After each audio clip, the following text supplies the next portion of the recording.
Okay, everybody, welcome to the latest episode of All Too Real 2. Yeah. My name is Michael II, and with me, as always, via Zoom today is Matthew. Feminists are taking away our comic book and superhero characters, and they're trying to emasculate us, and that proves how much of a masculine male I am, that I'm complaining about cartoons and comic book characters, because that's what traditional masculine men do, is that they cry over toys and comic books. What? Haas. Is that French? No, it's German. Oh, okay. That was all one word, by the way. Oh, okay. Just checking. Yeah. Yes. German words kind of go on for a while. Yes, they do. I've heard that before. I don't know what that means. Yeah. Anyways, so Ich heiße Michael. Anyways, so today on the show, as kind of alluded to in Matt's name, we are covering the new Netflix television series, the animated series Masters of the Universe Revelation, created and showrun by Kevin Smith, written by a lot of great writers. It's a continuation of the 80s Filmation show, but done in a more adult way.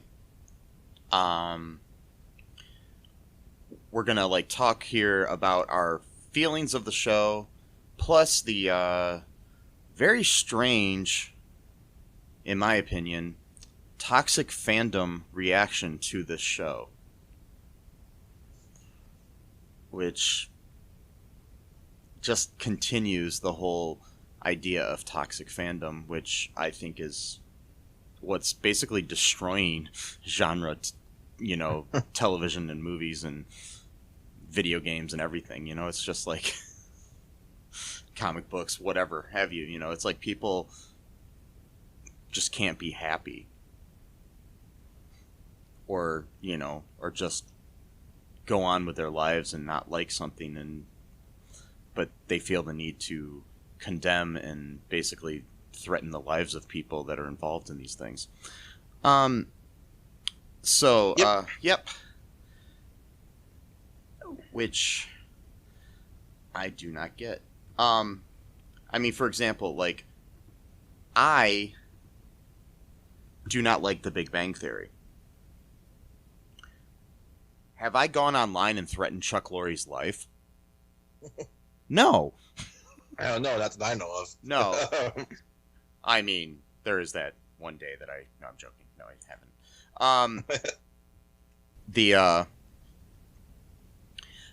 It's just so frustrating to see the hate that people have for these things that they think it's like, oh no, it ruined my childhood. No, it didn't. You're an adult. You already lived your fucking childhood. Exactly. See, that's what I don't understand about that phrase. It's like, you've already experienced your childhood, so how could something that already happened get ruined? It makes no logical sense in the time-space continuum theory that we live in, Nobody's taken away your love of He-Man or Star Wars or what have you when you were a 8-year-old child or whatever. You know what I mean? It's like, yeah, exactly. Now that you're now that you're in your late 30s or 40s or whatever, and you think that, oh, it ruined everything. No, Yeah, I have a lot to say about that later on. About Yeah. all, I mean, because a lot of this, I mean, just as a quick thing, really, a Yeah. lot of this is political, and it might not seem like it because we're talking about toys and comic, but there's a I mean, you know this. There's a huge segment of our population that's extremely reactionary to anything that comes with, when it comes to change, revolution, or progress. And this is just one example of it. I mean, there's all kinds of subsets of society. That's a hard subset of society that engage in this kind of like, and you could just tell by the way these people talk.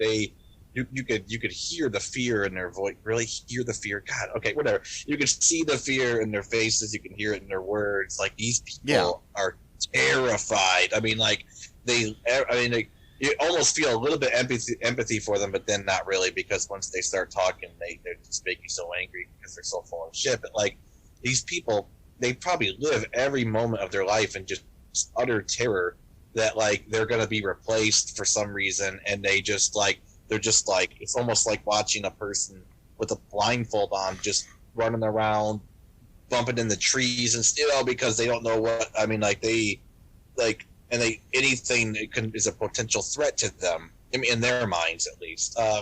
So that's like, like I have people that I've grown up with who who are like this, where it's quite sad, that they can't enjoy anything because it's like it's the feminist agenda, it's the gay agenda, it's the black agenda, and it's like, dude, like your life must be so miserable. I mean, like I almost feel sorry for you. Like you can't just enjoy anything because everything's a conspiracy against you. I mean, like, man, like that must be a hard life. Like, It is. Now back to Masters here for a second, or for a little bit here. What was your initial reaction to it, watching it? Since I'm, a cuck liberal or whatever that, phrase they'll say, I actually enjoyed it because, in the words of the great Abed Nadir from Community, I think I just like liking things. I was just thinking that. Yeah. I just like liking things, which I know makes me a terrible, evil liberal person who, is terrible, wants to destroy Western civilization because I enjoy stuff. I know it's bad in this day and age to be happy. I know, I get it. But yeah, I thought it was pretty cool. For me personally, maybe I am kind of a weird audience because I really wasn't a fan of He-Man back in the day. That was more my brother's thing because he was older than me, and that was kind of his. So I was like probably 5 years too early to really get in, to watch that kind of thing. And yeah, I mean, it was kind of more. I mean, because I'm a little older than you, so it was more me and your brother, me and your brother's like age range. Yeah, you're pretty much like, I think you're just like 1 year older than my brother. Or something like that. So that makes sense. Yeah. I mean, when I was a kid, it was all about Star Wars, He-Man, G.I. Joe, Transformers, and Thundercats. That was the loves of my life. So. So yeah, I liked it. Yeah. But I have a kind of a biased opinion because I don't have that. Like here's the thing. Okay, so like I do think, excuse me, I do think that there is if someone has a genuine, again, keyword, a genuine gripe with a show or a book or whatever, okay, that's fine. And like, so I don't have. To me, so I didn't come in with any expectations. What I'm trying to say, I wasn't a huge fan of He-Man, Skeletor, didn't really care. So like, what I was watching on the screen wasn't like a huge shock. Like, oh, I can't believe they did that. Like, it totally wasn't. So I was coming at it from just like, oh, okay, here's this cool new show. It's supposed to be kind of a sequel to Masters of the Universe. That should be interesting. So. I didn't have that reaction of like what like some people who are, fans of the original who may have been somewhat disappointed. And again, I think it's okay to be genuinely disappointed about something without turning it into like a men's rights issue and all this kind of stuff. Yeah, I mean, you can. I mean, there are plenty of movies, TV shows, books, video games, whatever that people dislike, but they don't go online and create a YouTube channel just to,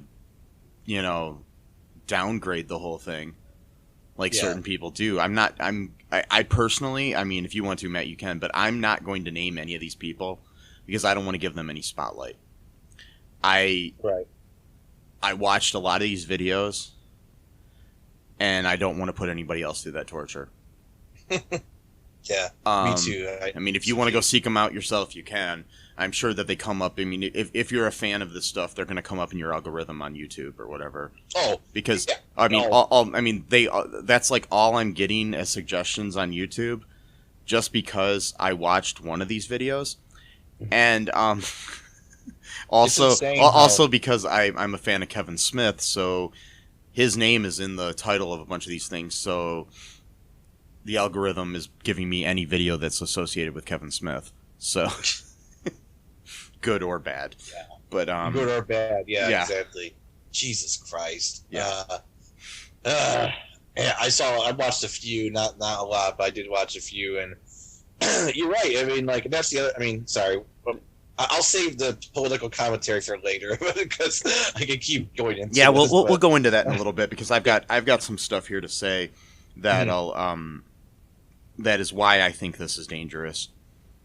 Okay, so I'm not gonna like break down every episode. I think we should just kind of break down the whole story because it's kind of like one big movie. Maybe not even break it down, but just basically give our reaction to it. Because okay, first off, I think the my thoughts on this as a review, because I want to get more into the toxic thing after this, and I don't want to spend a lot of time reviewing the show. I mean, I know this is a review episode and this is what we normally do, but that's just me personally. I think the animation in the show that was done by Powerhouse Animation was just beautiful. It's some of the best animation I've seen on a 2D animated show ever, So, and see, that's the other thing too, talking about 2D and stuff. Okay, so these people that are pissed off and think, oh, He-Man's ruined forever. There's another show that Netflix is releasing very soon that's produced by other people. That is another continuity of He-Man that has nothing to do with this show. That is a CGI 3D animated show, which is more about He-Man and kind of like a reboot of the series altogether, as opposed to a continuation, which this is kind of a continuation of the 1980s Filmation show that people grew up on. So if you're not happy with this, just it's like I was listening to a episode of Fat Man Beyond, which is Kevin Smith's podcast, one of his podcasts, where they were talking about this stuff, and Griffin Newman, who voices Orko, was on there, and he says, yeah, it's like He-Man is like a bus, just wait a couple minutes and there'll be another one coming along. So it's just like, you don't, it's never really left the zeitgeist. You've had other versions of the show, you had the movie back in the 80s too. It's just, there's if you don't like this He-Man, go back and watch your original. Nobody came I know I'm going off again. Nobody came into your house and burned your DVDs of the Filmation version. Right, but Mike, if you made a positive video about something you like on YouTube, you're only going to get like 2,000 views max. I know. But if you talk about something that you hate, you're going to get at least 100,000. Yeah. So, of course, you're going to find the version of He-Man that you hate. Yeah. And then make a whole commentary about that because that's your bread and butter. And I know this is kind of funny coming from us because we watch bad movies and talk about them and TV shows and stuff. But yes, but we do it in a loving. We don't make it political. We do it in a loving way, and we never come off and say. I mean, mind you, we did have a running gag, and we do sometimes about Larry the Cable Guy. I've never threatened his life, though. And I've never come out and, like, personally attacked him. I've attacked his art. You know what I mean? I don't know about his personal views on life and everything. I mean, I just know his stand-up, you know, and his acting. I've attacked that.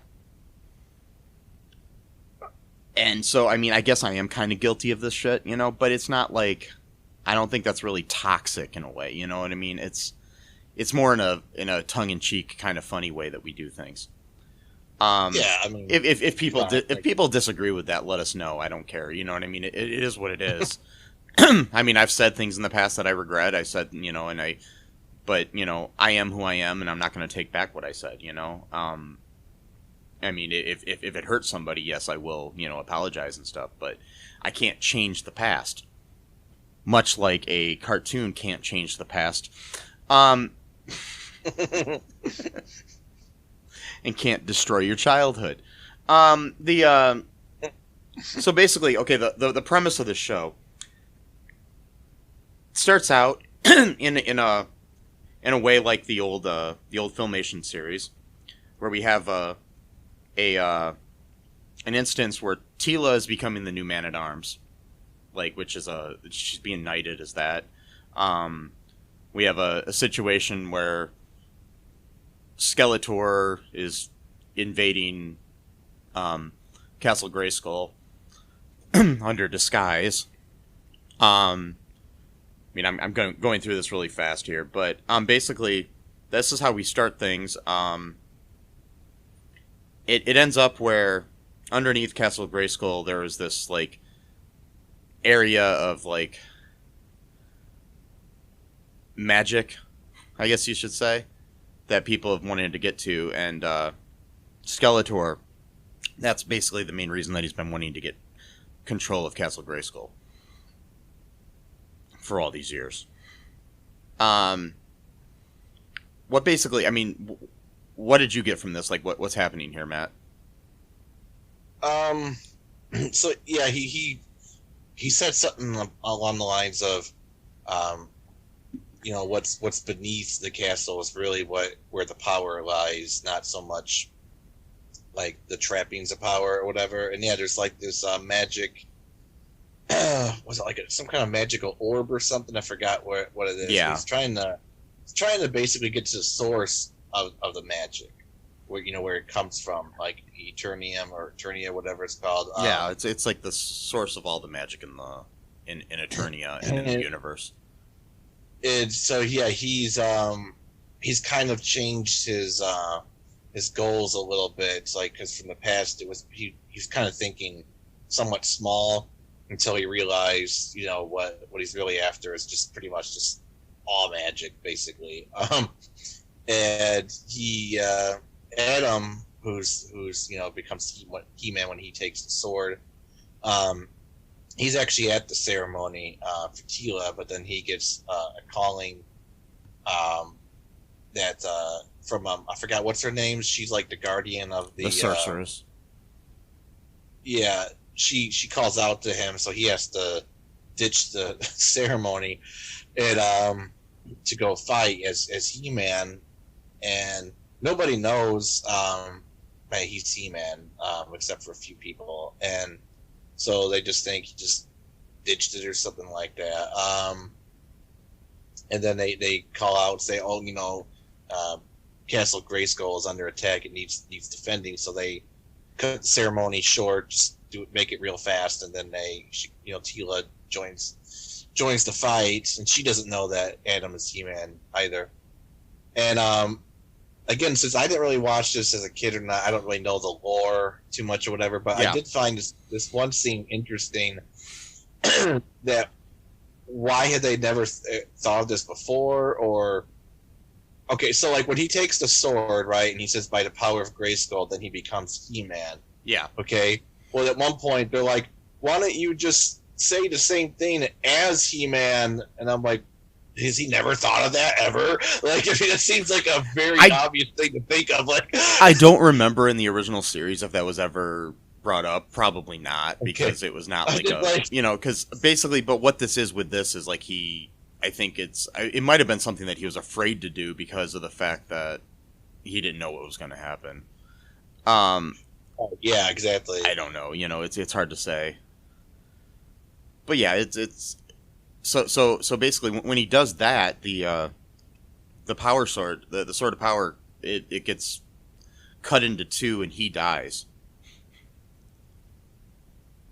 So does Skeletor, seemingly. So in the first episode of the show, we've killed off our two main characters. Which I can understand is why people got pissed or whatever. Oh, you killed off the men. Now it's the Teela show. Exactly. But the thing is, it's not. The original series was called He-Man and the Masters of the Universe. This show is called Masters of the Universe Revelation. It's not called He-Man. Exactly. And plus, too, okay, so they know this season is going to be 10 episodes long. So they know, well, I would think they know, but maybe some of them are just not that bright. But, I think some of them know that they're full of shit and they just do it for views. But some of them might be that stupid that they just don't know. Yeah. That, yes, they're going to bring them back. Come on. They're not going to have a 10-episode season where everybody knows these two main characters. They're just oh, that's it for them. Come on. Even from okay, my point is, nobody has, even if their arguments are right, which they're not, but let's just say for argument's sake that there was a feminist agenda or whatever. Guess what? There's also a capitalist agenda, and capitalism always trumps any other agenda there is. So they're not going to lose all this money just to promote the Teela show. Come on. Yeah, I mean, the thing is people are going to buy. I mean, they made plenty of Skeletor and He-Man toys for this show. I work at a retail store that sells these, and we have tons of these. I mean, I'm thinking of buying some because they're cool. But yeah. But they have plenty of toys for all of the Masters of the Universe characters, not just Teela, not just her friend Adra. Or, what's her name? It's oh shoot, Adron? Adra or something, I think. Yeah. But anyways, it's not just those. They don't just have those two. They've got toys for everything. No, they just got the and there's also another series too. If you really want, there's the He-Man Origins or whatever, Masters of the Universe Origins line of toys that are inspired by the original toys that they had in the 80s. No, see, you can buy those. I don't want just my stuff. I don't want the other stuff to exist alongside it. See, that's the real argument right here. Okay, yeah, that is the real argument. Actually, I'm joking, but that literally is the argument. Oh, so I know it is. They can have their own part of the sandbox. They just don't want anyone else to have part of their sandbox. Is what it is. They want the whole sandbox. That's what it is. They can dance around that all they want and try to say, "Oh no, it's because no, that's not it." It's they don't want anyone encroaching upon their little castle, pun intended. They got to guard it with their toys and their comic books. And their He-Man toys that they buried in their backyard and don't know where they are anymore. Exactly. Oh wait, that was just me. Anyway, so no, I think my brother did that too. So I actually know a lot of people growing up that used to bury toys. Yeah. See, I used to do this thing where I would have these big battles. I didn't care what toys I used. It doesn't matter what size they are or anything like that. But I had like the He-Man guys fighting the G.I. Joes and and the Star Wars guys, and I just make my own little teams, because when you're a kid you can have this thing called imagination. And anyways, you can play and create whatever you want with them. So I would have these big battles in my backyard. And then when some of them would die, I would actually have funerals for the guys and bury them. Cool. So yeah, I love it. Anyways, so then I mean, there's probably like Star Wars and GI Joe guys and He-Man guys in my dad's backyard now to this day. So anyways, so you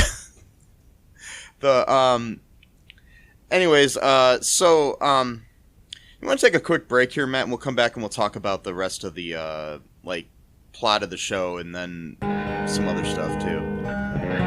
Yeah. Okay, we'll be right back.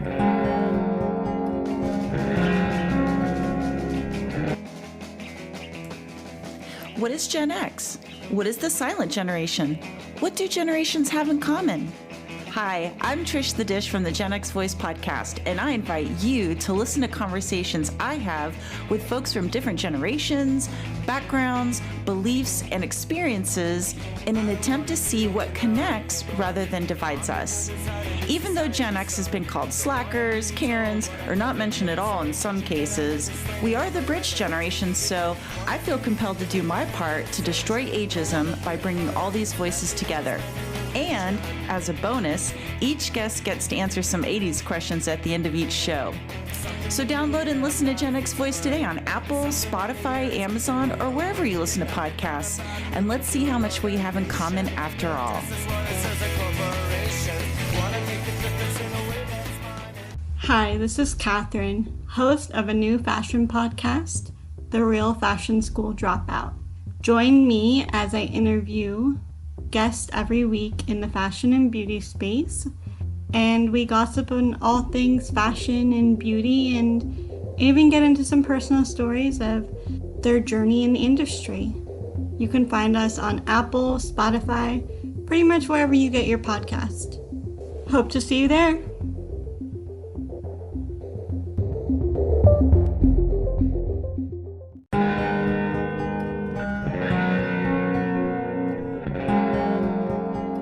By the power of Grayskull.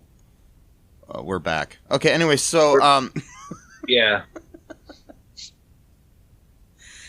So the basic premise of the show is to the Power Sword is now in two pieces. One part is in Preternia. And the other part is in what the heck was the basically one's in heaven, one's in hell. It's like called like Subternia. That's right. That's what it is. Subternia. Yeah. I just blanked on it. I was like, yeah. Subternia is like basically hell. Preternia is heaven. So, and the basic premise of this is we find out that magic is kind of dying on Eternia and in the universe in general. And so Teela and her friend decide to take up the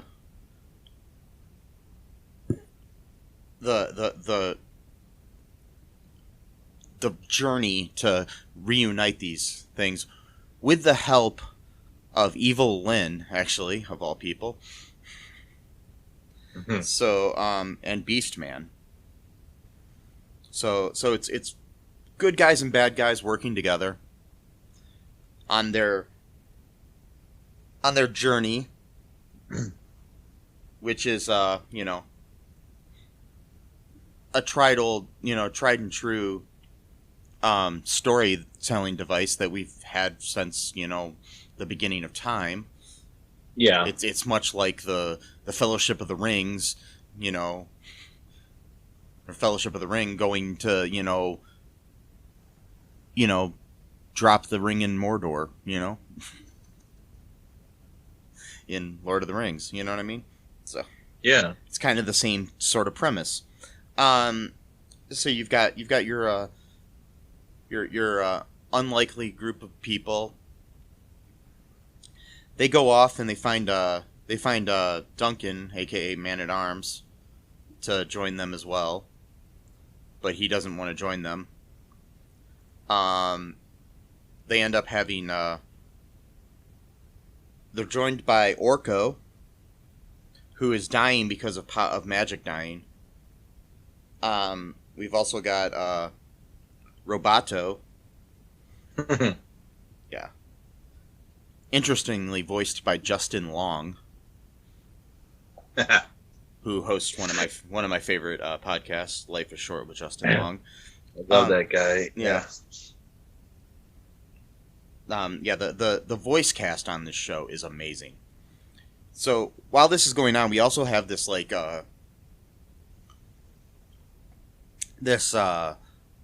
faction of basically because Skeletor's gone, Triclops comes up and takes the mantle of this new kind of almost cult leader of these people that are all about electronic type stuff, and they're the serververse or something they call it. Yeah, that's right. Trust the server or something like that. And Triclops is brilliantly voiced by Henry Rollins.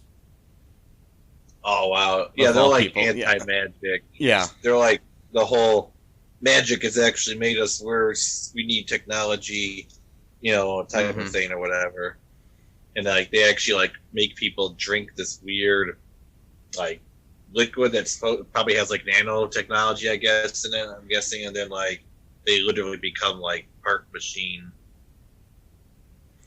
Yeah, and by the way, I speaking of the voice cast, I just wanted to go through this voice cast right now just to show people who we're listening to here, because this is a great voice cast. You got Chris Wood as Prince Adam, aka He-Man. Chris Wood, who is Mon-El from Supergirl. Mark Hamill was Skeletor. Liam Cunningham from Game of Thrones is Duncan, a.k.a. Man-at-Arms. Sarah Michelle Gellar is Teela.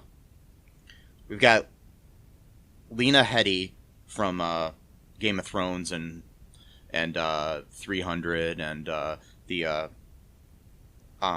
Terminator Sarah Connor Chronicles as Evil-Lyn. Dietrich Bader from people know from Drew Carey's show and a bunch of other things as King Randor and Trapjaw. You got Alicia Silverstone as Queen Marlena. You got Stephen Root from Office Space and News Radio and a bunch of other things as Cringer. You have Griffin Newman, who played Arthur on the Tick TV show on Amazon, as Orko, and in my opinion, the best performance in the whole show, bar none. Susan Eisenberg as the Sorceress of Castle Grayskull. You've got Kevin Michael Richardson, who's done every cartoon ever, as Beastman. You got Kevin Conroy, aka Batman, as Merman. You got Henry Rollins as Triclops. You got Jason Mewes as Stinkor. You got Alan Oppenheimer as Mossman. Alan Oppenheimer was the original voice of Skeletor and did a bunch of other voices on the original series. Justin Long as Roboto, as I said. You got Tony Todd, a.k.a. the Candyman, as Scareglow. You got Phil Lamar as Hero. Cree Summer as the Priestess. Harley Quinn Smith, a.k.a. Kevin Smith's daughter, as Elena. You've got Tiffany Smith as Audra, no relation to Kevin Smith. Dennis Haysbert as King Grayskull. You got Adam Griffith as Vicor, and Jay Tavari as Wondar, which we see for the first time in animated. Anyway, but that's not enough. It doesn't matter because the whole show is terrible. It's who cares if hundreds of people put in so much hard work into it, and a guy on YouTube says it's no good, so I gotta listen to him. Yep. Nobody spend any time thinking about this, Mm-mm. But the animation's good, so that's okay, I guess. Yeah. I mean, it made a fan out of me, which again is someone who doesn't really. I don't really even watch cartoons that much as an adult. I don't Yeah. even watch anime. It's not my thing. So I'm sitting there watching this. I'm liking it. I'm like, okay, well, that's interesting. If they can grab my attention, then that's pretty good writing and animation to really get me, interested into it. I mean, is it the best storytelling ever? No. But it's great. You know what I mean? It's not like, it's not, I'm just saying that, it's not like the greatest written thing ever, but it's written greatly, if that makes sense. You know what I mean? I'm just saying that, it's, there's nothing there's nothing majorly groundbreaking here when it comes to storytelling, but it's a good, compelling story. Is my, because I mean, like I said, it's a similar tried and true sort of, the hero's journey sort of thing, So, something we've seen in Harry Potter and Lord of the Rings and Star Wars and everything before it, So. Yeah, and there's some really good lines in there too that are like almost like little nuggets of wisdom, like that you wouldn't really expect. Like I was like, especially like there's like this sort of unlikely friendship between Evil-Lyn and Orko, which is really interesting. And and also too, so like when they're on the ship and Orko's talking to Andra, and he tells her, she's like, oh well, this is great, get to be on an adventure or whatever. And then he said, well, you should get a journal and write this stuff down because I've been on hundreds of adventures, with these people, and you'd be surprised of what you forget, so, to really write stuff down if you want to remember it, because you might just totally forget, like, and it's also a very good, that whole thing is a good commentary on the fact that, okay, Orko is depressed, and it's talking about the thing, things that we don't necessarily always think about. One of the major effects of depression is memory loss. Yeah. So a lot of times when people are depressed, they forget things. So, whether they're good or bad things. So, it's basically like I said, I think Griffin's performance there as Orko is just brilliant. I don't know what it is, but he just makes you love that character that was very divisive back in the day. He was kind of the Jar Jar Binks of He-Man back in the day. You know what I mean? Like like people either loved or hated him. He was always one of my favorites. But and it's really interesting too. If you get a chance, listen to that Fat Man Beyond episode, people, with him in it, because he talks about the fact that how he created the voice, because he had the original voice was actually Lou Scheimer, who was the one of the creators and producers of the original series. He went under a pseudonym to voice certain characters because it saved money. So he didn't have to pay anybody. And he was the voice of Orko. But the way he did it was similar to how they do like Alvin and the Chipmunks and stuff, where they ran it through some processing to make his voice pitched up and higher. But the thing with Griffin... I know. Yeah, but Griffin does that voice without doing any processing. Oh, jeez. That's his... That's amazing. He's able to do that voice. So, yeah. So... That's amazing. Speaking of the Chipmunk thing, so this is kind of off topic, but someone took one of their songs, or no, like one of their albums, and they slowed it down, and it just sounds like some weird, like not even indie, just like a almost like stoner rock, like it's like or like some weird, I don't know, just some weird shit you would like hear at like a punk. Concert hall in like the late 70s, like back when punk rock was just so, like when anything could be punk rock, like there was no set style back then, like just anyone who was weird enough could just be like considered punk rock at that time. So like I totally just like imagine these guys playing at like CBGB's like late 70s, like at like 1 in the morning, like and to play, like type. But anyway, that just reminded me of that. So, anyways, in the show, we've got like we've got all these great actors in it and everything. So what happens is we've got we've got them going on their journey.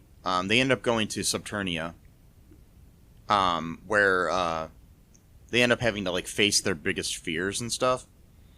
They link up Evil-Lyn and Orko in this like he's back on his home planet, and they're fighting off this big like kind of like smoke monster sort of thing almost. Yeah. Again, and they so they have to fight together, and Evil-Lyn, you know, admits like, yeah, Evil-Lyn wasn't always her name; it was just Lyn, you know. So. And that's the thing, he wants to call her Lyn, you know. He just basically wants to call her Lyn because he, you know, doesn't think she's always evil, you know. Yeah. And which is true. It kind of proves that she ends up caring about Orko, and they save each other's lives and stuff like that in their little thing. We have a Beastman and Adra fighting off and I think Roboto too, fighting off some like weird like creatures in this realm. And we also have Teela fighting He-Man, because that's like one of her biggest fears is fighting him. But then she doesn't give in to that thing, because basically what it is Scareglow, who was never on the show originally. This is the first time we've seen Scareglow. He was a toy made. Like there's several toys that were never on the show. Like Stinkor, this is his first appearance on here too. I still have, by the way, a Stinkor in the original packaging from back then. So, which is a really weird. Okay, so I bought the toy when I was a kid for my cousin for his birthday, and then for some reason we never gave it to him. And I found it years later wrapped in my closet. Oh, wow. Yeah. And so I was wondering what it was. I opened it up, and it was a brand new Stinkor. That might be worth something. I don't know. I don't know. I looked it up. He's not really worth much. But Oh, okay. but I'm still gonna I'm still gonna keep him because he's cool, and I left him in the packaging. Yeah, and the toy actually smelled too, which is interesting too. And I never had it, but I remember when I was a kid, other people having it. So, oh, that's interesting. Yeah. But anyway, so we got that, and so like Scareglow was basically kind of this like joke of a toy that glue in the dark. You know, like they made a toy that would glow in the dark just to try to sell it. You know, because it was, I mean, the whole idea of Masters of the Universe was just it was to sell toys. You know, I mean, that's all it is. You know, it was originally a toy. You know, it was originally toys. There was then like the story. That's the other thing. The story of He-Man has changed so many times over the years. For people to get upset about this is just ridiculous. But we'll get into that a little bit later, after our next break. But the so basically we've got Scareglow for the first time here, and he was voiced by Tony Todd like brilliantly. I mean, I think it was like very, very cool. It basically, after they do that, they end up escaping into a door that takes them into Preternia, but through the process, Orko ends up having to sacrifice his life to do so. So they all get there into Preternia, and in Preternia you see a lot of cool things that we've never seen before.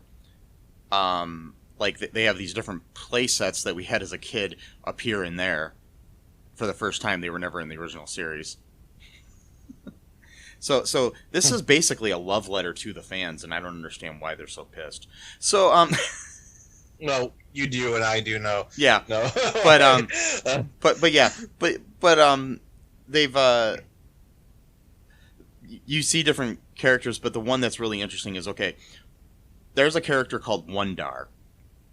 Have you ever heard the history of Wondar? No. Okay, so supposedly, and this has never been proven, there was a mail-in, you know, send away for a He-Man figure and then people got it, and it was like a dark-haired He-Man, and it was supposedly through Wonder Bread that you could get it. And so, which was never proven. There's actually an interesting look up Spectre Creative. It's a interesting YouTube channel by this guy that used to run the He-Man line at Mattel back in like he did the He-Man I think it was like Classics line, which was a really cool collector's line that they had in the like 2000s. He talks about the history of Wondar, and it's really in depth and everything, and more than I can give. But basically, it was proven that it was never a Malaway thing. But there was a character. It looked just like He-Man, except for he had dark hair, and he didn't have the chest plate. He had a different chest plate that was actually from another character. Like it was kind of like what they call a kit bashing, where you take different characters and put them together, like parts from different characters. And basically, that was sent away. It was a Malaway character, but supposedly everybody thought it was from Wonder Bread, but it was actually from some other Malaway thing where you sent in like things and you could get that character. But he never appeared on the show and everything, and he never had a name. It was just a character that you could send away for.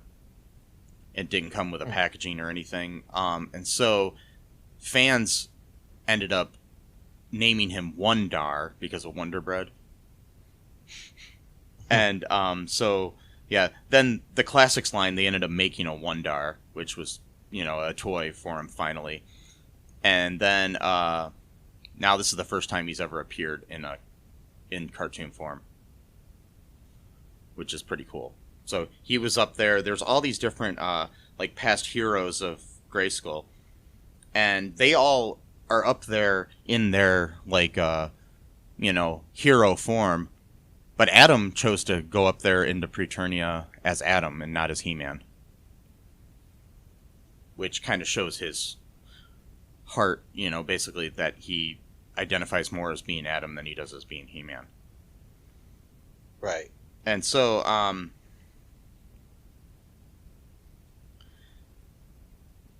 he's in that place is called the Hall of Heroes.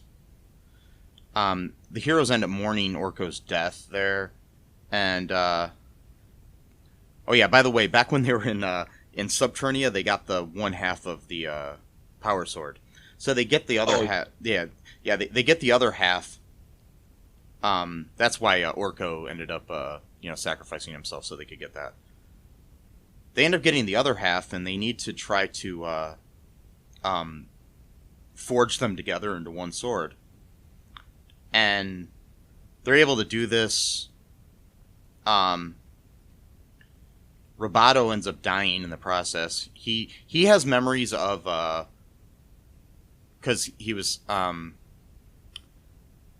guess built by Duncan, so he has Duncan's memories, so he can forge swords and everything.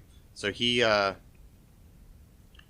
ends up dying in the process of forging the sword in this tower. That it's, and then there's like a way to go back to Eternia through this tower, and I kind of didn't understand that completely. Did you? Yeah, not really. But anyway, yeah. Because my whole thing was, well, if you could get there from Subternia, why couldn't you just go back through the door that you came in from? But yeah, I don't think they could. I think it was like a one-way door or something.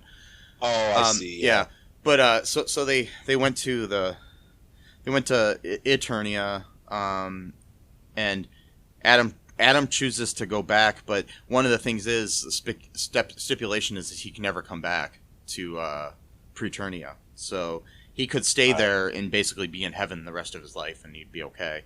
But he decides to go back and fight, which, in my opinion, makes him a heroic character. No, he's just a liberal cuck. So Yeah. Anyways, yep. So he does that. They go back, and once they're back, they realize he ends up raising the sword, saying by the power of Grayskull and all that, and then he ends up getting stabbed by Skeletor, who comes out of nowhere. Yeah. It came out of Evil-Lyn's we find out it was out of Evil-Lyn's staff. He was hiding in there. He ends up claiming the sword, and then for the first time ever, he says by the power of Grayskull, and then he turns into what they're calling Skele God. Skele God, yeah, yep. That's right. Mm-hmm. I actually kind of like that name. I do too. Skele so, God. And then that's how these first 5 episodes end. That's how it ends. Of course, all these people are crying over that. Yeah, because not only did they kill He-Man once, they killed him twice.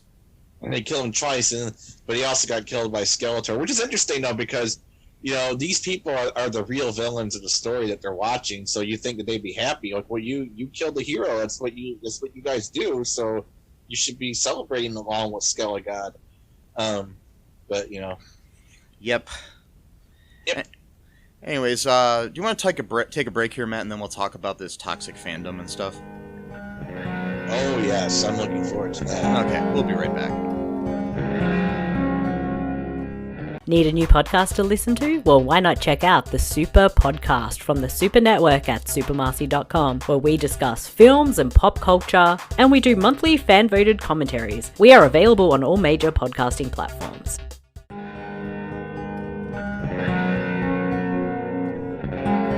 And we are back.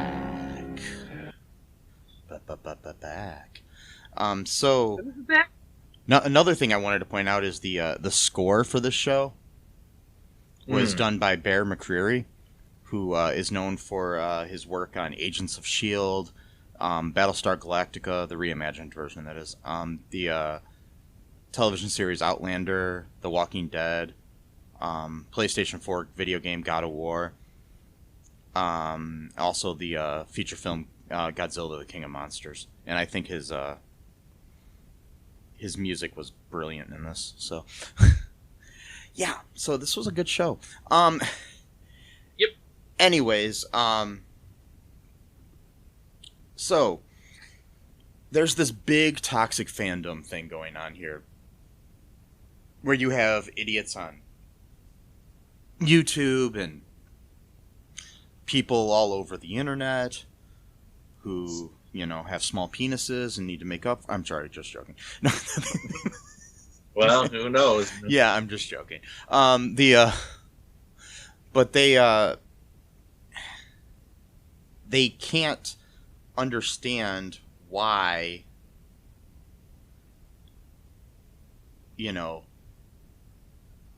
what they're doing is wrong, and how it leads to other things. For example, the algorithm on YouTube that was bringing me to all these different He-Man and Kevin Smith, Masters of the Universe videos, and basically all these videos of these whiny people talking about it. I started watching this one. Not going to name the person at all. I'm looking in the background of his video, and he's got like all this like most YouTubers do, like all this like pop culture stuff behind him and everything. I look in the corner and I see in the corner of of a Batman poster, it says above it, "Biden sucks." And so I'm just thinking, and I mean, I don't care what you think of Biden one way or the other, people. I mean, I'm not a big fan of him either, but it made me start thinking. I'm like, okay, so this guy's got to be like some kind of conservative, Mm-hmm. So I look him up, and he's like a libertarian YouTuber who used to be a Democrat, and now he's like, big time that, and he's also like a rapper and all this other stuff. So, Don't remember his name. Don't care. Anyway, so I look into his history and I find out he's like all about, he does these pop culture videos, but he also is like a political commentator as well, and all this stuff. So that just makes me think, okay, this is how you start out. You're watching videos about Masters of the Universe. This comes up in your algorithm. Then you watch his video. Then your algorithm is programmed to start showing you videos about, political issues. Because he's a political commentator as well. Mm-hmm. And so eventually you're down this rabbit hole where you're a member of QAnon. Mm-hmm. It's a slow but dangerous slope that you're going through. Mm-hmm. Yeah. Yep. And then QAnon is and it always goes back to Jews. Always. Like if you go that's like kind of like the source of power where you find that's where it is. Like all of this always goes back to the Jews. Like you can make it as convoluted as you want. That's where like the dude is. I know I'm kind of going off on a thing here for a second, but there's this guy on YouTube who's he's kind of funny. I don't know if he's like a comedian or whatever, but his thing is called Channel 5 News, and he goes to like these right wing rallies, and for whatever reason, the people there just trust him. Like they don't think he's trying to make fun of them because he doesn't really come off like that, but he always kind of finds like the craziest of them and then puts it in his videos. And he's talking to this one dude, and he's a QAnoner, and like the third thing he says is like, yeah, I don't think the Hitler situation was as bad as people say it was. Like there it is right there. Like it's always the Jews at some point. Like, and so yeah, you might start off watching the video about how He-Man is trying to promote feminism, and then you're going to be like, the Jews actually faked the Holocaust to make people feel bad for them. It's like, whoa, And you see, and that's why toxic fandom is scary. I mean, and even if it wasn't going to lead down to some political thing, it also just the whole idea of toxic fandom in general. The fact that there is a political agenda, but there's also this whole just the hate that it brings, and how it ends up getting to like I've seen like literal death threats to Kevin Smith because of a stupid cartoon.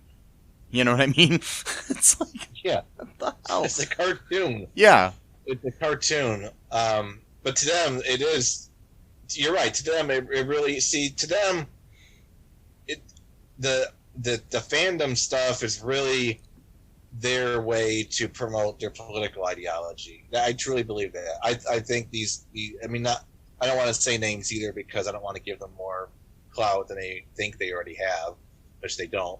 Because I bet you a lot of their reviews are actually probably bots or not even, but whatever. That's a whole other topic. That's really complicated, complex. But anyway, because even if you get fake views, that still bolsters your own page, and then that creates real views. But that's a whole other thing. Anyway, so which is a form of cheating. Anyway, okay, I'm done. But you're not sincere. Anyway, so I think that what it really is, and the thing is too, I've talked to you in this private, talk your ear off for many years now because I've been obsessed with the right wing for probably 15 years at this point, and I've studied there. And when I say study, I mean I've read other people's books. I'm not smart enough to write my own book, but I've read other people's books about the right wing, and they are really, really good at infiltrating alternative subsets of society. They were going against segments of society, and they've been good at this for decades at this point. I actually credit them for this because the left wing is really not great at this, but they really are. And so they always find any group that's like alternative or like a hobby or whatever, and then they use that group in order to promote their own toxic political ideologies. And it always starts with something. So for a couple fandom, like when it comes to movies or whatever, it just got to start somewhere. Like, weren't cartoons a lot better in the old days? something about just the old days, something better than the modern world, you know what I mean? And then from there, that's their launching off point. You know what else was better back in the day? Men were men, you know what I mean? Yeah, I do know what you mean. Men were men. They're not like these pansies like they are now. Yeah, I know. Too, I think black people should have their own separate drink. Well, then that's how it goes. I mean, I know it's extreme jump, but a lot of people actually do end up at that place. They really do. It's really difficult too. It's like when The Force Awakens came out, people were like freaking out because they saw the thing where Finn was taking off a stormtrooper helmet. Like, stormtroopers can't be black. Right. You're fine with a pointy-eared wizard, little green wizard, training Luke. You're fine with a walking carpet being the sidekick to Han Solo. But God forbid there be a black dude, That's the thing. You think they would be okay with that because the black guy is one of the bad guys, and that's what they think in real life. And black people are bad. So, but then again, they were fine. They were fine with Lando Calrissian, but that was only because he was a schemer. He was cool. He was cool. He was cool, but they also what I'm saying with the schemer aspect is it's like you still have that distrust for black people, right? That they're fine with. So, in turn, they can't accept the fact that Finn is a good-hearted, possible Force-sensitive character who is black. It's like, well, no, they can't. That's the other thing too. So, like, anyway, go ahead because I'm going to keep talking to you off. Yeah. So with that, and it's like the whole idea. Okay, fandom, can be toxic no matter what it is. It could be music based, it could be sports, it could be anything. There's, because you see it in sports all the time where people are just assholes to each other because I like this team and you like that team, and it's like you guys are being assholes because they wear different uniforms and that's it. It's like so this toxic fandom can be anywhere, but I mean, because I'm really into pop culture and stuff, I just find it really offensive when it comes to this. And it seems like, I mean, it's probably always been there. But you have the internet to, shine a bigger light on this stuff. And you got, people get more views when they're talking about something negatively than when they're talking about something positive. It's... Because, it's the whole, like, I a car crash sort of thing, I'm going to watch a car crash. Or like, if you go to, like, Yelp, when they're, people are more bound to go on there and complain about a restaurant than if you had good service at a restaurant, you're not going to even think about it twice. Unfortunately. Unfortunately. I mean... mind you, if you had like excellent service, like where it's if you have like just average service, you're not going to say anything, or like normal service, you know what I mean, like where people are the waitress is coming by and refilling your drink when you need it, and stuff like that, you're not going to really say anything. But if they went above and beyond, like hey, we got this pie over here, you want a extra piece of this for free, or something like that, then you're going to go on Yelp and talk about how great the restaurant is. Mm-hmm.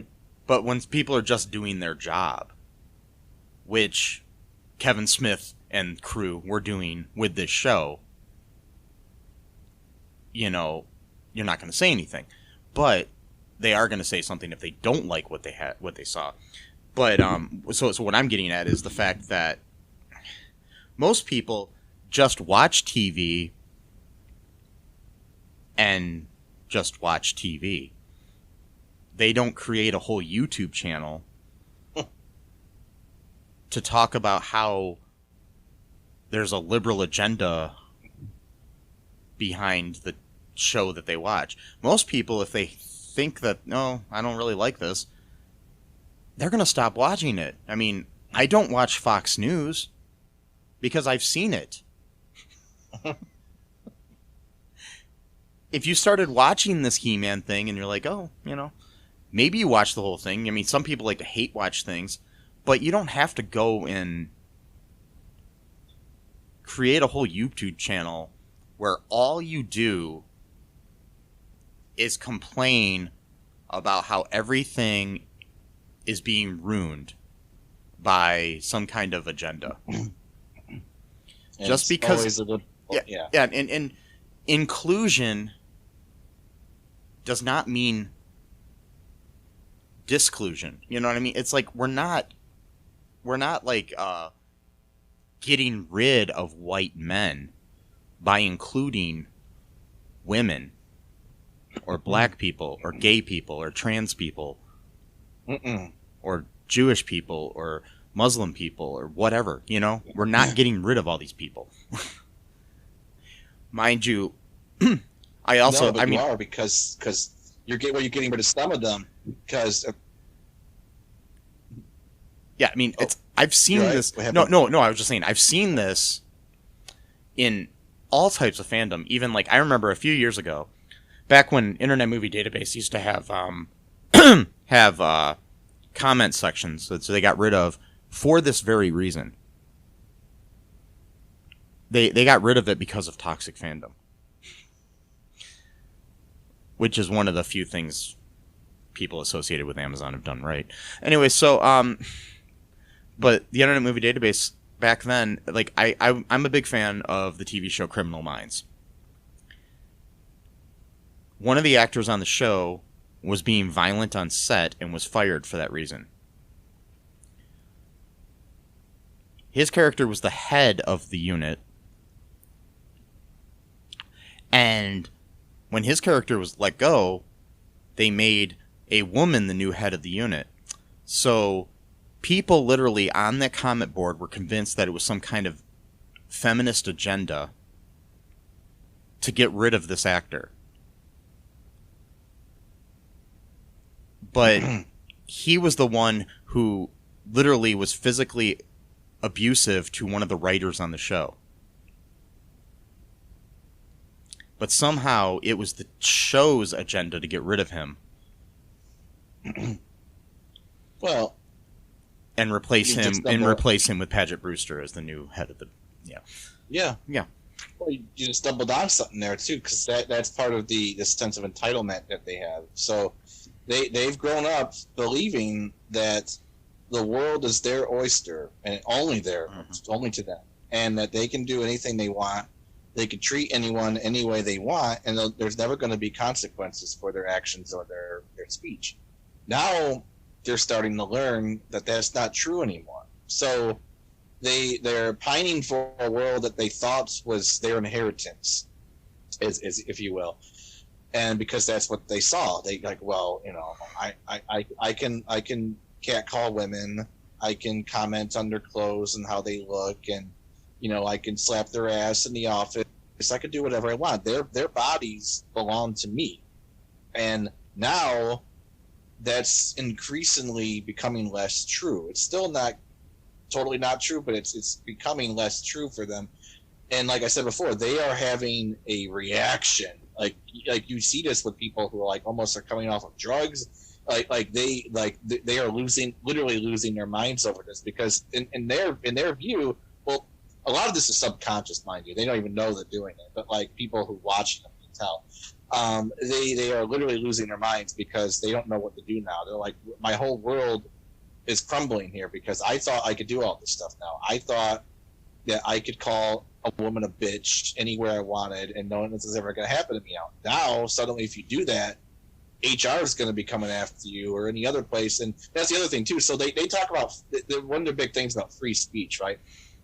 But the thing is, whenever they say something and then someone says something back at them, they say, oh, my violated. Like, no, you said something and someone else disagreed with you. That's not violation of your free speech.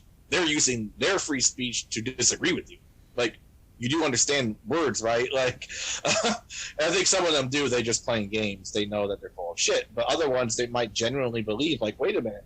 Like I'm allowed to crush you you're supposed to be underneath my boots, and now you're not. Like, what's going on with the world? Something is terribly wrong, and that's a lot of it. What it is. So like the dude, I'm not going to mention his name either.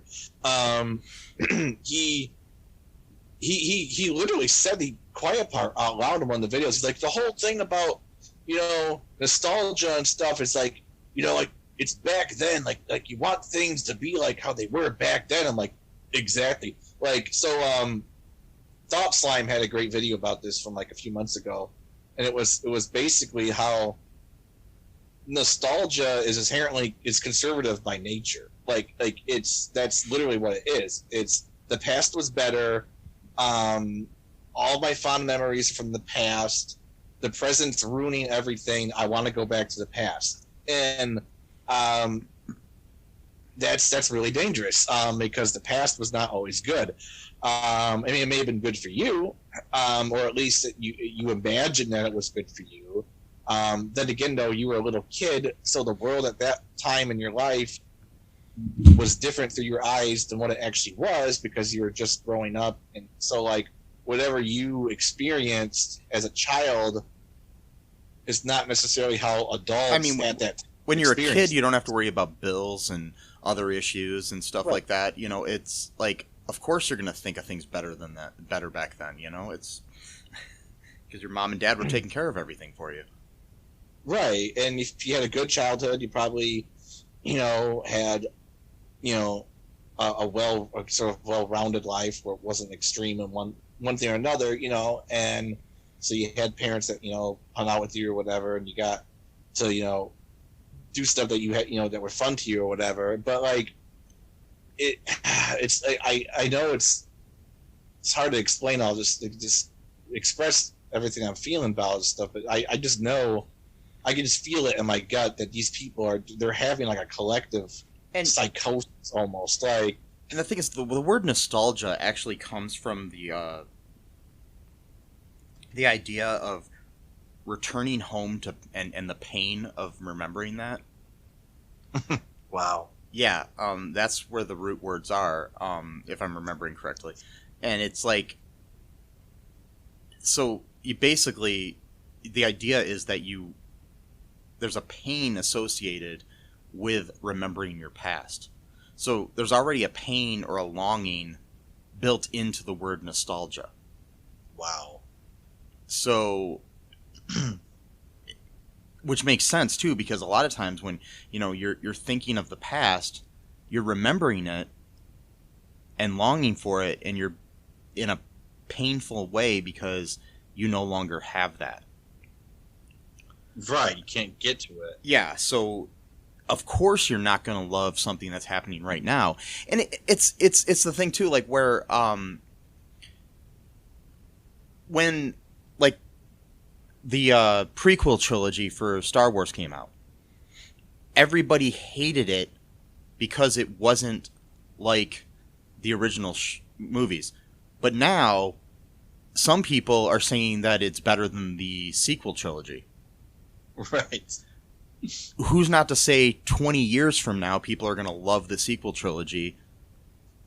You know what I mean? It's just because it's something from the past, you know? It's from their past, yeah. Yeah, it's I mean, because like this the problem with it too is like people will take this, and I mean people are like saying, "Oh no, there's no review bombing going on." No, basically what's happening is people were review bombing this show much like they did The Last Jedi. Yeah. Or like they did Captain Marvel. Or anything that had a slight progressive attitude to it. Or destroyed something from your past. Like, spoiler alert for The Last Jedi, you know, Luke dies. And people were pissed off about that. But the thing, okay, here's something, Matt, you know, do you want to hear something really interesting? Yeah, sure, what's up? Okay, so in sci-fi and fantasy, people sometimes come back to life. What? Yeah. And even in regular shows, too. Like, hey, I used to watch General Hospital all the time. You know how many times certain characters died on that show and then came back a couple years later? What? Here's the thing about that. So Obi-Wan Kenobi was his master, his teacher. Yeah. He died, quote, died in the very first movie at the end of... But we only got one... Before the prequels, we only had one movie where Obi-Wan was in the movie, and he was only in for like half of it, maybe. Yeah. And then we still remember that character fondly. So Luke got 3 movies, and then he had he had 4 movies technically, and then and the thing is too is like I know I'm being kind of literal here. We're not talking. I know what point you're really trying to make, but I'm just saying just from the actual what actually happened in the movie is both Obi-Wan and him actually chose to die. It wasn't like they were killed. Like they made that conscious choice, to do that. Just like Prince Adam, aka He-Man, chose to die, right, to save everybody. But somehow, him being heroic made him effeminate. He's a liberal cuck. Yeah, I mean, that's what because we all know that masculine, super tough guys, they abandon their friends or their troop or whatever to save themselves. We all knew that. I mean, come on, like all the great war movies, you see the guy like, see you later, suckers, and he just runs away as they all get bombed and shot to death, and he goes, has a shot of whiskey at the town next over. We all saw those movies, and we're all like, that's the good guy in the movie. Oh, wait, we don't? And then people were saying, oh, they crucified him because he never told Teela that he was He-Man. So the people were saying that they're like mad because the whole thing where Teela got upset that her best friend didn't tell her that he was He-Man. So how dare a human have a human emotion to a feeling of being left out of like some really important information? Obviously, these people have never read, Superman, any comic book ever, watched any shows on the CW. I mean, think about, like on The Flash, Barry kept it from Iris for a while. On, yeah, like, and she had reactions to it, and people are fine with that stuff, or, but actually they had other issues with that. They didn't like Iris because she was black, but Iris black, and yeah, exactly. They have there's a big, speaking of toxic thing, there's a big thing I never realized until recently when I looked into it, of hatred towards Candace Patton because she's black. Mm-hmm. Oh yeah, and I mean there are people calling her names that I'm not going to respond, not going to racist names on there, and luckily Grant Gustin came and defended her and stuff like that, and other people too.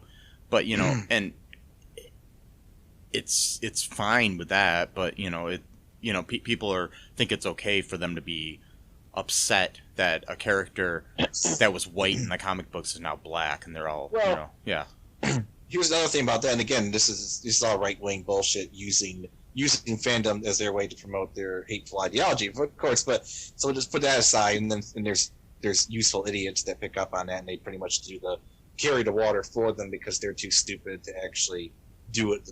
Do the movement themselves. They just kind of do for these people, but like. So, like, I remember in, like, the late 90s, early 2000s, people were making a big deal. Whenever there was, like, a movie or a show where, like, a black guy had, like, a white girlfriend or white wife, everyone was, like, making a big deal, like, oh, that's, So then I've noticed, though, in the last 5 or 6 years, I've noticed there's a lot of stories now where the guy is white and the woman's black, and they still hate it. So it's like, before you were complaining like, oh sure, the woman's white but the guy's black. Okay, well I've seen a shitload of movies now, stories where the guy's white and the woman's black, and you're complaining about that. So it seems like what you really have a problem with is just black. Like, you just have an issue with interracial relationships in general, and so back just admit it, So back to one of the other complaints here that people had. in this toxic fandom of this is they were trying to say that Kevin Smith lied about everything because he said ahead of time, because he didn't want to give away plot points of the show, you know, because why would people watch it if they knew everything that was going to happen? They asked him, you know, some people asked him online or in a YouTube channel, you know, they said they asked him what the show was about and if it was about He-Man, and he said the show was all about He-Man, which it is. Yeah, it still is. Yeah, he might not be the main character at all points, but it's about him. It's about rescuing He-Man, basically. He literally saved the entire universe in the first episode of a 10-episode season. I mean, and you know, but what? because he died doing it, it doesn't count. So okay, so so are these people? What's that? So I have something to tell you, Matt. Here. Oh, okay. Yeah. What's up? Have you heard of this book? What's that? It's called the Bible. I've heard some rumblings. Yeah. Okay. So these people that are very conservative love this book. Okay. There's this main character in the second half of the book. His name is Jesus. It's more like 7/8 through the book, but okay. Yeah. Yeah. So but anyways, you know what he does towards the end of the book? What's he do? What happens? He sacrifices himself for humanity. He's a liberal cuck. Yeah, I guess so. Yeah. Yep. Yeah. Why would he do that? You know.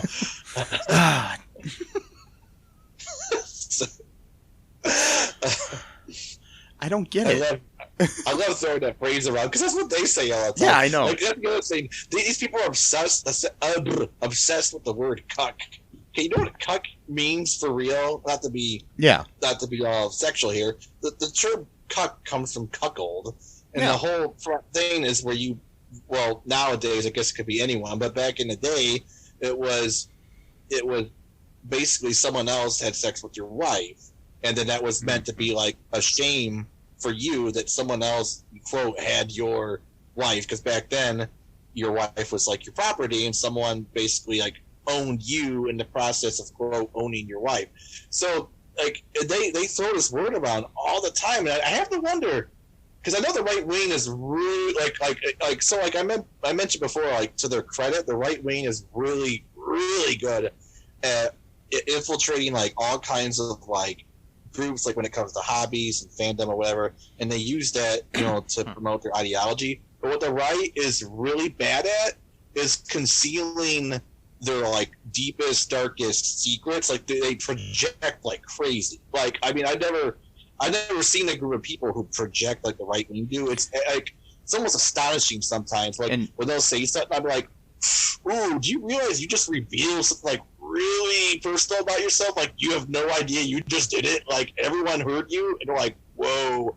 So like I have to wonder if they keep talking about cuck and cuckolding, if that's like maybe something they might be into. I don't know. Well, you know, Jerry Falwell Jr. Oh yeah, that guy. who's a big, you know, conservative friend of Donald Trump, and former president of Liberty University. Yeah, he paid a guy to have sex with his wife in front of him. What? Oh, I'm so shocked. Yep. Oh no, a religious leader who has some like really kinky sexual fantasy. Oh, I never heard of that. I mean, I've only heard of it from Ted Haggard, from who was that fucker from Louisiana back in the day, from the 80s. Whatever. He had the big Jimmy Swaggart, and then there's like Jimmy Swaggart, Jim Baker. Jim Baker, he was like tax fraud and shit. He also had sex with an underage woman. So he was doing illegal shit. Okay. Yeah. And then yeah, you know, I'm so surprised. I am so. Or no, she wasn't underage. He just raped her. I'm sorry. Not that that was, sorry, yeah. not that that's better. We don't want to defame him here. We want to be accurate here. He just raped someone. Okay, and but yeah, like I remember. You remember that movie, Jesus Camp, that came out a long time ago? Oh yeah. Okay, so in that movie, which is like pretty much like a documentary, and there, Ted Haggard, he came to one of the events to preach or whatever, and he's talking about like how all these corrupt politicians, and of course when people like that say corrupt politicians, they always mean Democrats, and because the Republicans are as pure as white snow, and if they're not, then it turns out that those Republicans were just secretly Democrats, so therefore it's all a wash or whatever, because that's, when you have a foolproof belief system where you can never be wrong, then you're perfect, whatever. So he's talking about like, then you have some of these people, they're having liaisons or sleeping with prostitutes. Sometimes they're even sleeping with men if they're men, and they're like, I'll pay you off if you don't tell my wife. And then he literally looks into the camera and goes, I know what you did last night. He was literally doing that. Like he's talking to himself. Like, it's just like these people, they can't help themselves. They really can't. And so like, I just have to wonder sometimes when they obsess over like a certain word or a certain concept, I just have to wonder if they're projecting a little bit, because it just seems a weird, like, you could use any other word that you could, like someone's being like a fool or someone's being a dupe or whatever, but you reference a really specific concept, a sexual concept. It just seems like a weird thing. Why would you do that? Like, when you can use like a generic concept or a generic word to say what you want to say, you don't do that, but you go like, that guy had sex with that guy's wife. It's like, so wait, He-Man has a wife and someone's having, like, okay. Yeah, no, there's no sex in the show. And I mean, that also brings up the fact too that the people were trying to say that Audra and Teela were a couple, even though that's never mentioned in there whatsoever. They're friends, like, and then that Teela's haircut is a clear sign that she's a lesbian. It is okay. No, that's a really popular haircut for the past like 5 years. Okay, the shaved on the side and then long. I mean, come on. I've seen dozens of women with this haircut. Well, okay, here to slightly back up what people are saying, but also not at the same time. Kevin Smith admitted where he got the idea for the haircut. He directed several episodes of Supergirl, and Shyler Lee's character on the show has a haircut like that. Okay. Her character might be a lesbian, but he saw her haircut and thought it looked cool, and he thought that Teela should have that haircut. That is the only reason she has that haircut. Well, I'm pretty sure they hate Supergirl too. So, yeah, I'm sure. I know they hate Supergirl. Well, I know they do because there's a trans character and there's gay characters and there's black characters and everything. Yeah, I mean they hated it right off the bat when they changed Jimmy Olsen into a black guy. So yeah. Mm-hmm. Why would you? Why would you? Again, why would you just enjoy anything in life without finding a conspiracy to rail against? I mean, like, these people. Can you imagine? Like, so we're complaining about them, right? But can you imagine the people who have to live with these people, who have to be in their lives? Who I know. Have to hear them constantly talk about this shit. It's like, it's just. I mean, it all just boils down to the fact that these people can't understand that life isn't pie. There are not only so many pieces. Inclusion. There's always room for it. It's like Jell-O, but it's it's just. So that's the other thing. Can I say? I know go ahead. Talking a lot. Sorry. So it's because politics is my main thing. So that's why I know I'm like, but like, and this is political inherently. It is political. I know it seems like it's not, but it really is, because a lot of the stuff, like, human rights are become an issue. Because like it's all about like different minority communities that they're railing against, and that's who they're really railing against when they talk about these characters. They're not just talking about the characters, they're talking about who those characters represent in the real world. So this stuff is important. Like, especially like the trans character in Supergirl, because she got a lot of hate. A lot of hate when she started. And people were just saying filthy words about her. I'm not even going to fucking mention. And yes, the black characters, women, sorry. There I go again. See, it's like it's almost inherent transphobia. That trans people are the gender that they say they are. So yeah, cisgender women and trans women in the show, but the trans characters really got a lot of hate because they're like the new group to really just like stomp on. I mean, like the other groups, don't get me wrong, the other groups still get stomped on.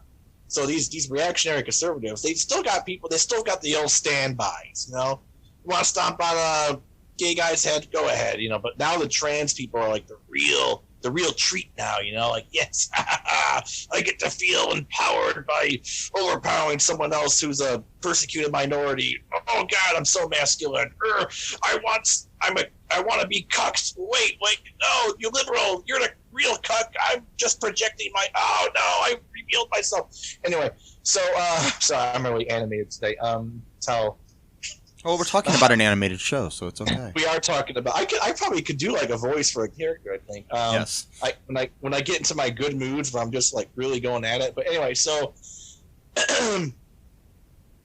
what was I saying? Oh, so one of the arguments I've heard from the people who are kind of smarter, like every fascist movement has like street thugs, but they also have the intellectuals, right? So. We've been talking about the street thugs a lot, but there are quote intellectuals who they try to soften the blow a little bit. They try to finesse it, So they got a silky tongue, and they'll try to come up with these little sort of pseudo intellectual arguments, right? So they'll be like, well, it's not that I have a problem with a woman character or a black character or a gay character. I just don't think it should be forced. I think it should be natural. Like, don't just put in a gay character to put in a gay character or a black character. Like, it has to fit with the story. You know what I mean? It's got to be natural. And the thing is honestly, I agree with them on that point. But most of the time, this isn't forced. They think anything is forced. If it were forced, yes, I disagree with it. There were issues I had, actually, even with Supergirl, where the first season, Alex wasn't gay. They hadn't come out yet. I shouldn't say she wasn't gay, but right. I kind of had issues with the way that they made the character come out in the second season out of nowhere. I think they should have built it up a little slower. Yeah. So that's fine, but the thing is, like you said, I had no problem with her character being gay. So I'm just gonna mention that, Yeah. And I think that they've since made the character make more sense. But at the time, I did feel it was a little forced, and that doesn't mean I don't think it was right to make her gay. So. Right. Exactly. I mean, you're like you pointed out though. They think everything. It's always forced 100%. So it's like, so when in your timeline here, when it's appropriate, because you're the master of the universe here, pun intended. So like, glorious God, when is it okay to add a gay character or a trans character or a black? Or can you tell us? Can we get your permission? We seek your approval because you're all-knowing deity of the universe. You know everything from the past, present, and future. Tell us, when's it okay? Oh, it's never okay? Oh, that's what I thought. So the other point, too, I want to make... Oh, go ahead. So the other point I want to make, which is related to that point, is so they'll go, oh, well, they're just trying to, they're trying to force these characters in. They want to fill the world with women actors, women characters, and by that, like they have a feminist agenda, or they have a gay agenda, or a black agenda. Okay, so my point for that is, all right. So for argument's sake, let's say that is true. Wasn't almost all of Hollywood then, by that logic, a white agenda?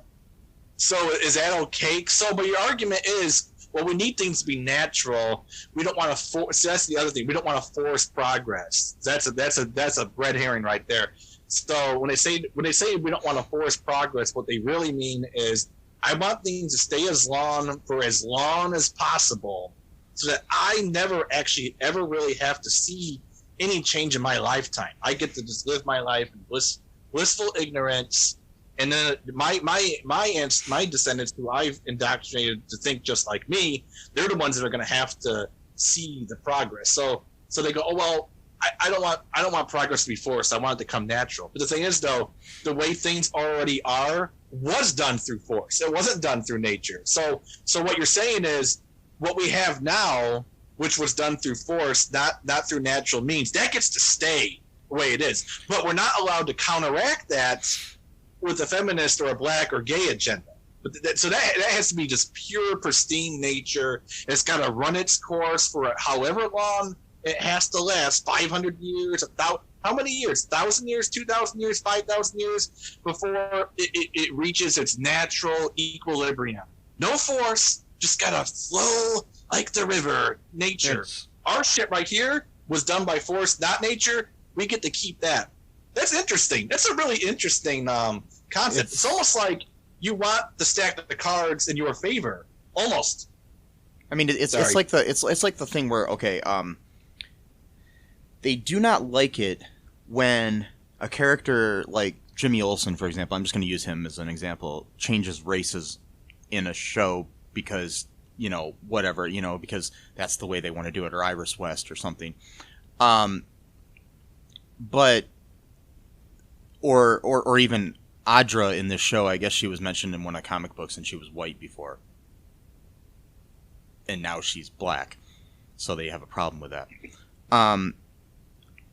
They don't like that, but then they also defend and think it's perfectly fine for a white actor to voice a black character in a cartoon like Family Guy or something, and get upset at the actor himself because he decided to step away and let another actor voice the character.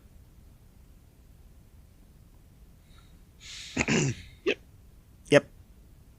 It's again, it comes back to the idea of ownership. They grew up in a world, or at least maybe they had parents who had this attitude, whether consciously or subconsciously, where other people were less than them, and that they have the right to just do with these people what they will, and that there's never going to be any consequences to it, and that the only time that there is, it's because of the liberal cucks are the party poopers who want to stop them, from crushing people underneath their boots. Yeah, I know my language is really harsh right now, but the thing is, yeah, it's true. Everything I'm saying is absolutely true, and I don't usually use the word absolute. In this case, I know 100% of what I'm talking about, and I will stand by every word I've said tonight. Every word. Yeah. These people are horrible people. I'll stand by that too. They are not good people. They do not argue in good faith. They don't have good beliefs. These people, I would not want in my life at all. Even if they were family, I wouldn't even talk to these people. They're sick, disgusting pieces of filth. I should stop right now. Anyways, we don't want to. I mean, we don't want to the thing is we're not threatening their lives though, like some of them are to Kevin Smith and other people of that nature, or Ryan Johnson, or other people who have done things to their childhood and ruined it. Anyway, so. I mean, mind you, I'm not a fan at all of some things that were rebooted or remakes or whatever of, my childhood or whatever you want to call it. But you know what?